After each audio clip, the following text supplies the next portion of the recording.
Today's date is January 21st, 2023. This is Kelly Zakovic representing the City of Savannah Municipal Archives. I'm here interviewing Vicki Tubbs for the Savannah Community Memory Project. We're conducting this interview at the Crusaders Club Community Center. So thanks for joining us today. Thank you for having me. So let's just start with a little biographical information. Can you tell us your full name? Vicki Thurman Tubbs. All right. And what neighborhood are you here to share about with us today? The White Bluff Coffee Bluff community. All right. Do you have any geographic boundaries that you would define that community by, streets or? Felt Drive, and that's named after my grandfather, Nettie Felt. And I reside on Coffee Bluff Villa Road that I inherited from my grandparents, Victoria Morningstar Felt. Mm-hmm. Okay. And when were you born? I was born in the 60s. Okay. And where were you born? I was born in Philadelphia, but moved with my mother back to the South in the 60s at the age of 1. So I've lived here back home for a very long time. Yes. Very nice. And what were your parents' names? My mother's name was Mamie Mackey, and my father's name was Arthur Thurman. And what were your grandparents' names? My grandfather's name was Nettie Felt, and my grandmother's name was Victoria Felt. Perfect. And so you've grown up here your whole life? Yes. And where did you go to school? I went to school I graduated from Windsor Forest High School and also attended what used to be Drawn's Junior College, and also did what they call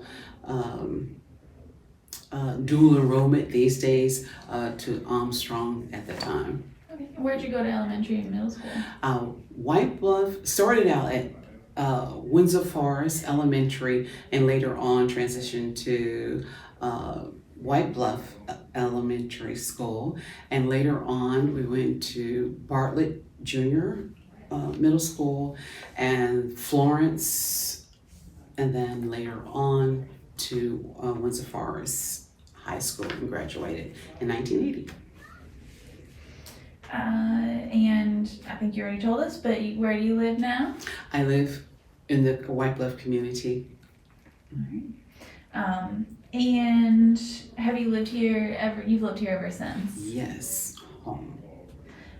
So who are some people that we should know about in the community, and what do they do? People in the community, I would say the Crusaders Club. Very strong and influential, I would say, for the youth, that played a very important part in my life for its use of keeping the youth active, and also, I would say, out of trouble and keeping us very active. I would say Miss Johnson and all the elders, and I could always remember as growing up in the community of the leaders with my grandmother, and I would say the elders, of finding activities for the children, and Miss Johnson, and I would say all the elders, I would say the churches played a very significant role in our community, with all the leaders, I would say, played a significant role. So going back to the Crusaders Club, what kind of activities did you guys do with the Crusaders Club? I would say the summer programs that they have. When I was very little, that what some would call the Head Start. I'm not sure what it was called at the time, but as a small child, we would come on what we used called the park or the field. And there were activities for the children at an early age of social skills, learning activities to interact. I would call it multicultural. There were no divisions. And that's what I have learned all my life with many of our other counterparts. There were no distinctions, and we just learned to get along with others, and it was fun for all the children, and we look forward to it. So that was a foundation for us. That's for me. How many kids would participate? Do you have any recollection? Was it huge or? It was a lot of children. For us, it was something that I look forward to because it was a learning experience for the children as a whole, because it was in walking distance for a community.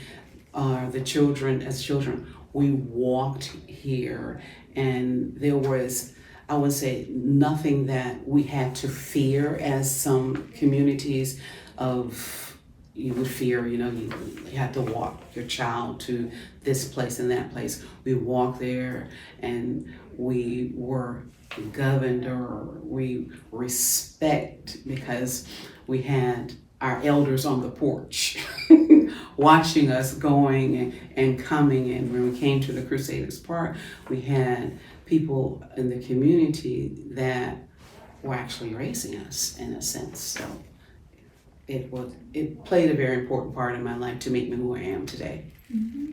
Yes. And you mentioned the churches. Would you like to tell us more about the role of the churches? The churches, I say in my life, I always say God, family, and community. And that's the foundation of my life, again, who made me who I am today. And our churches, another, I would say, found a serious foundation of faith that provided a stability, a stable place in my life, a foundation to say for activities for the youth that provided a place for children and adults, and especially children. I would say that you will always know where your child was, and there was no emptiness or void, and every void was filled. To say that you would never get in trouble. Say, like, where your child is, they used to have those commercials. Do you know where your child is? I mean, the community and our families kept us so busy because our parents kept us in church continuously, and in our community with the Crusaders, that there was no time too much to get into too much mischief, because we were always active. In our churches, I remember getting baptized, and that's why I love my community so much. And the rivers and the landings, such beautiful, and I just embrace that in our churches of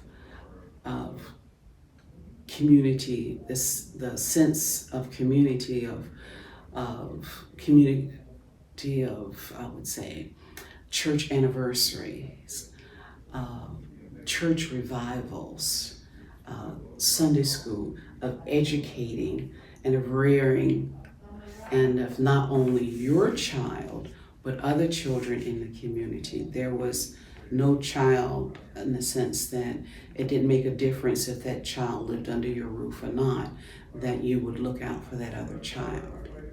And that's a wonderful place to be, and that is my community. And I'm so proud of that, to be a part of that. What church were you affiliated with your family? Nicholson Borough Baptist Church. And that's wonderful. It may seem odd.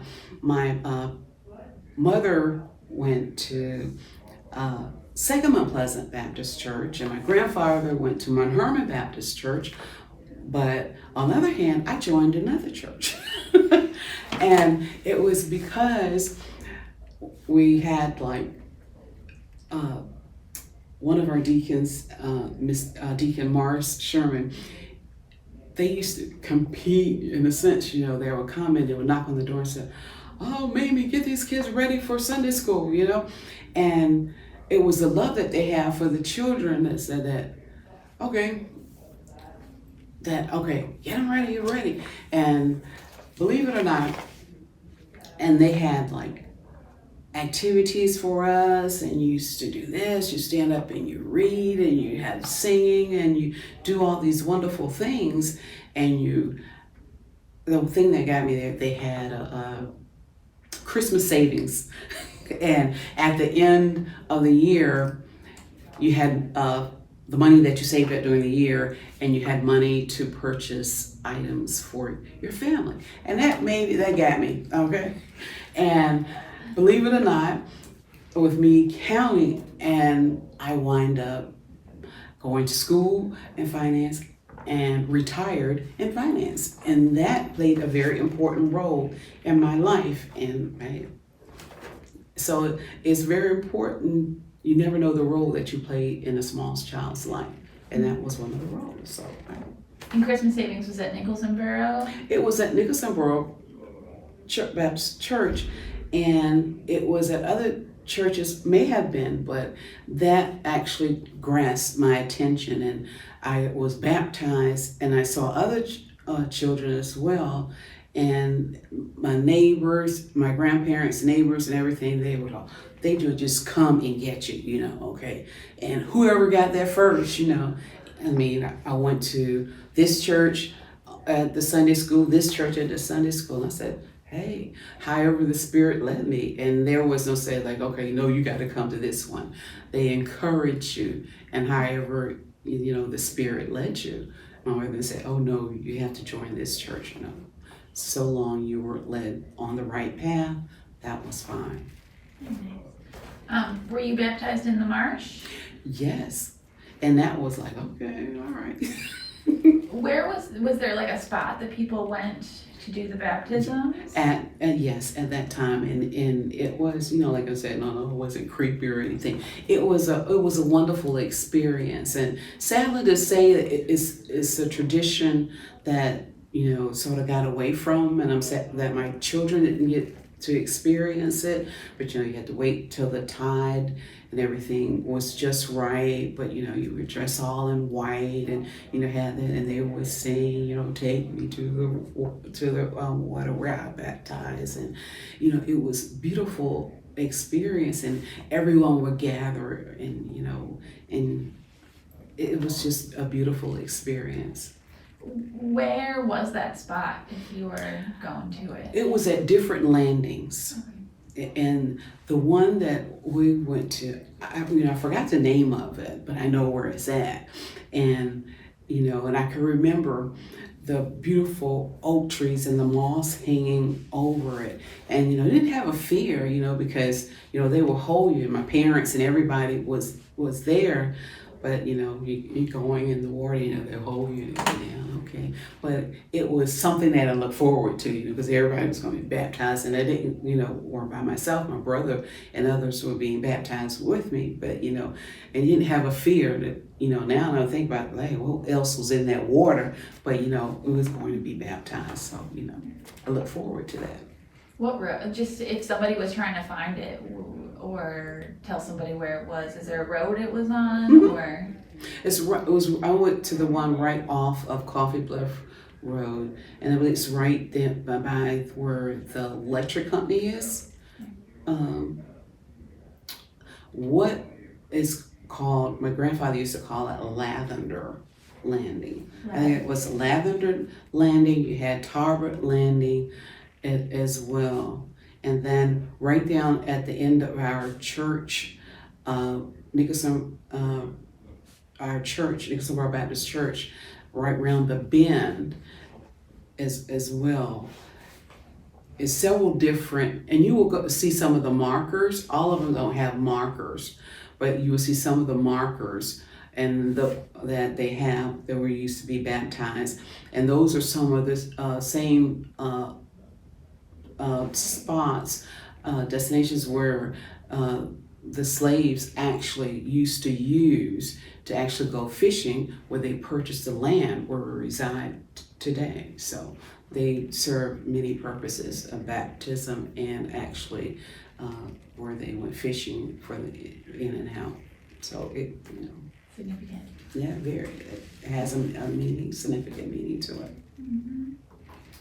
Mm-hmm. So Are there any other names that we should know? Anybody else that you'd like to lift up? Or any important deacons or pastors or? Oh, there's so many of them. We'll say we have Pastor Matthew Southall Brown, of course. He was very influential in preserving our history. We had W.W. Law, who was out here preserving our history. He's the one who married me and my husband over like 41 years ago. So, we have a lot of people, special people in our area who came from this area for this White Bluff community. This is a little bit of an aside, but this year is the 100th anniversary of W.W. Law's birth. So you would like to tell us anything about your relationship with W.W. Law, or any memories or anything? Well, I remember him coming to our church and helping to place our church, Nicholson Baptist Church, on the historical register for the landmarks, and working very diligently with Pastor Matthew Southall Brown. And our church, of course, was established in 1850, and to actually cherish that our history, and that's what makes it so important to preserve our history. And that's why I'm so passionate about our history, and cherish the stories that our grandparents and that the elders actually passed on to us. And it's so important to pass it down to our children so that they could actually appreciate our history. And by W.W. Law and all of them, when he actually came to our church, and even though I just turned 60, and I remember even him coming out to our church, and the way his deep voice would come, and he would get all excited about that. But when he was talking about our history and how important it is, and that's why the land that we have and the land that has been passed on to me, I'm very passionate about it as well, because it's just not land, it's a lot of history that's been behind that, and I take it very seriously to pass it on to my children and my children's children, because it's a whole lot behind that. It's just not land, it's a whole lot of history and sacrifice went behind that. Did Mr. Law influence you in that feeling? Yes. That's awesome. So people who lived out here, what did they do for work?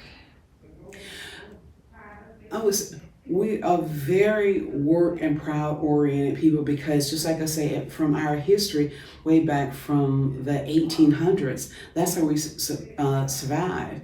Even from the slavery time, it's just not from her. There have been professionals and entrepreneurs from way back when. If studying of our history, I'm very proud to say that we have always been entrepreneurs and homeowners back from the 1800s, from right out of slavery. We bought and purchased our own land and were homeowners way back from the 1800s. So it's not nothing new to us to say that we are business owners, homeowners, and we have just built on and added on to improve what our ancestors have started for us. Mm-hmm. Were there any occupations that were common for people, or what did your family do for work? My family actually are from the history of my grandfather was into construction, and he was into the trade of a fisherman as well. My grandmother, she was into domestic work. My mother was into the medical field as well. Yes. Okay. Very nice.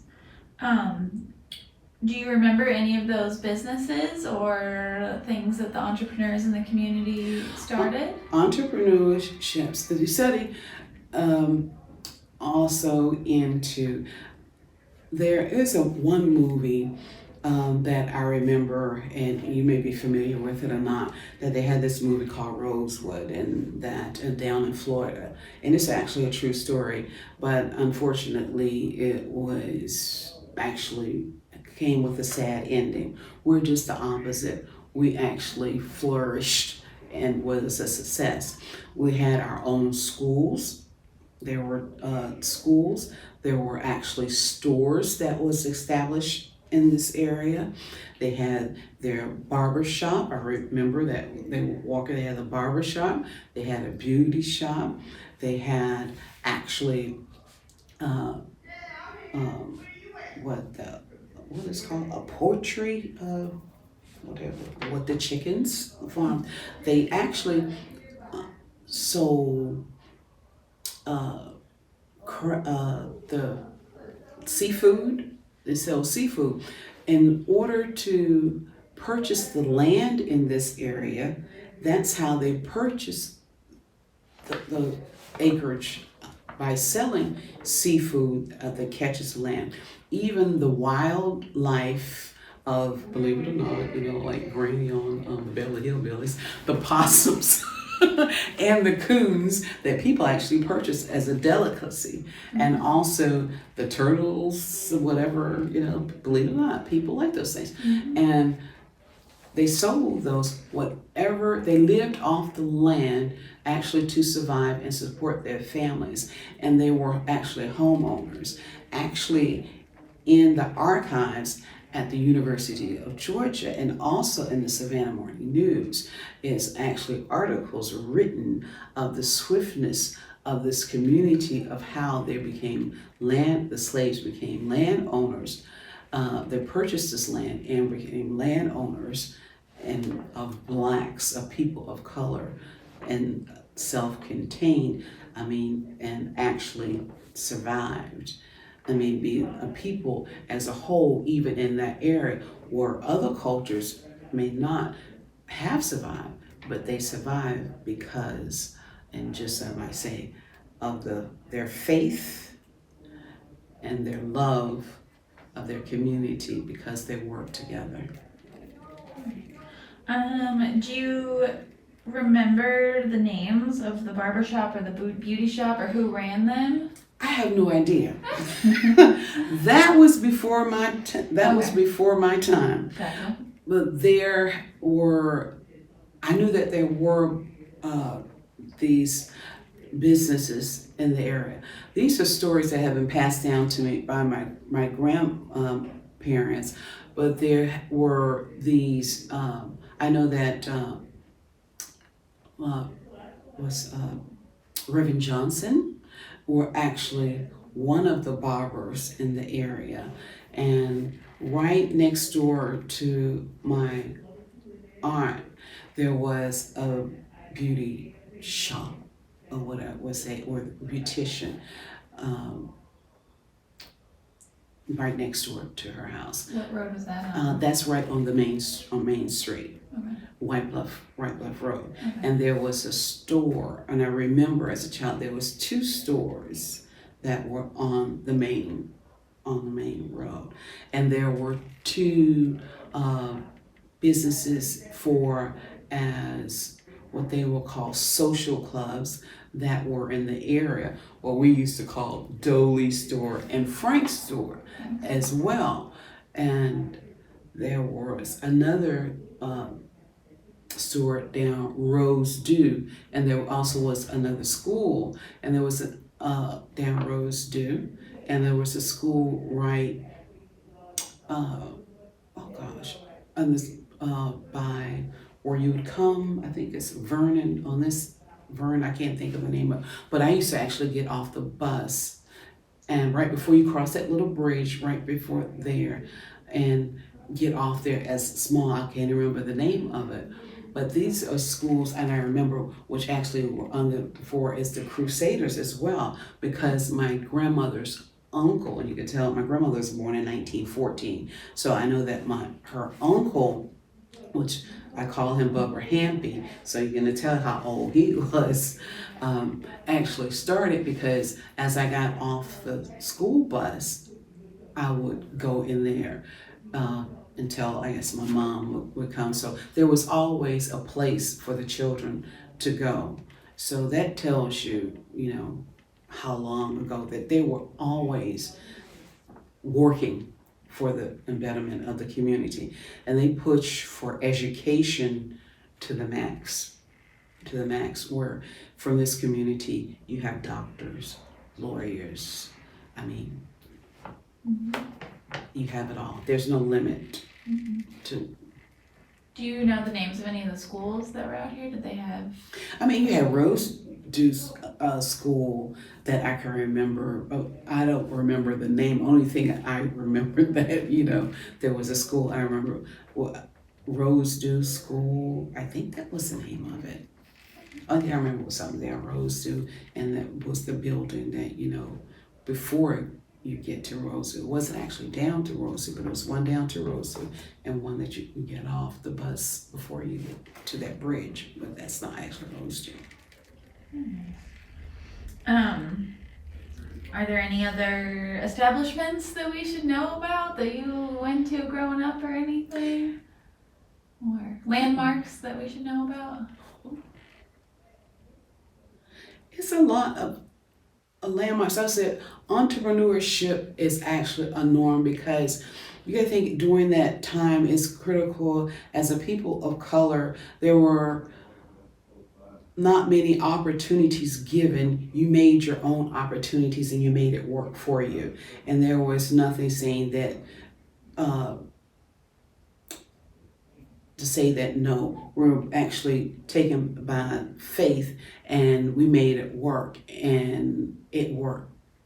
You know, we made it work and we supported each other and we went beyond, and what we took, and you know, take faith the size of a mustard seed and it blossomed, and with that they sent people and their children to college on that, so it worked. Yes, indeed. So do you have a specific favorite memory of growing up out here, or your favorite thing to do? My favorite thing to do, I believe in a lot of meditation. Sort of quiet sometimes at a point, and I just love to relax, and sometimes I just go on to my grandfather's land and just like to see the sunset on the marsh and just breathe and just take in all of those memories, and you know, just because there's so much peace and serenity, and just breathe. Anything you'd like to tell us about the land, your grandfather's land, or what that means to you? Or... It means a lot. It means a lot. The sacrifice and the responsibility that has been given to me to actually cherish what has been given to me, to pass down and not to take it for granted, to cherish it so that I could pass it on to my children and to my children's children, so they could know the significant value of it and could hear all these stories and know that they could build on what my grandparents and their parents have done many years or hundreds of years ago, and do even exceedingly above that as well. And so is that land stayed in your family Yes. this whole history? Yes, and wish for others not to take it for granted, that it's just not a piece of land, but all those stories that are attached to it. So if anyone comes and say, you know, like, hey, I would like to purchase, you can't purchase history or memories. Mm-hmm. It comes with the ultimate price, because you don't know the stories that and the sacrifices that they made or what it took to actually get that. You can't buy that. Are there any specific stories that your family told you about growing up out here, or about that land, or that you haven't shared yet? No, just, I could just remember the fruitfulness of the land, of actually, and just in the community as a whole, with the fruit trees, the vegetable gardens, and, everything being so plentiful, and I say, oh, you're making it sound like, oh, it's the, garden, No, to me, if you focus on the positive, you could thrive. And that's what I love to focus on, the positive, and it's just beautiful. And that's what you hold on to. Indeed.